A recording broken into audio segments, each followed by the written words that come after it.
I think the Trump doctrine is really going to be a much more developed hemispheric defense from the Panama Canal to Greenland with stopping the Russian Navy, obviously with allies in South America like Argentina eventually when we throw Lula out, when Lula's thrown out by the Brazilian people, Brazil, and then the whole Central Pacific, the three-island chain, a naval strategy that has expeditionary capabilities like we saw. You want to see expeditionary capabilities? That was Saturday night. The ability to strike on an expeditionary basis, take care of business, and then get back here. Not have huge developments where you're putting in ground forces, boots on the ground, all that.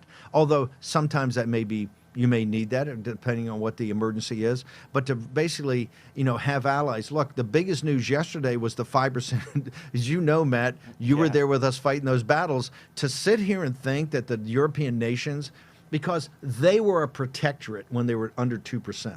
That was my big belief. And they fought us every stupid way. They are now at 5% of GDP for national defense. They're going to become allies, right? Not a protectorate. And that's what Israel's a protectorate of us right now. And I think that's why we need a reset. We need to rethink everything about this from the top to the bottom of the strategic relationship with Israel, just like Europe is now trying to stand up by themselves. And I think it's absolutely fantastic. I think the hemispheric defense means that you have basically a bolt of lightning from somewhere that Donald Trump decides to drop on your head if it's so needed by allies or nations that are friendly with us.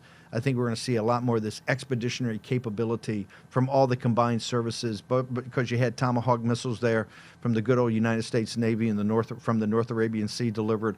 I think you're going to see a lot more of what you just talked about.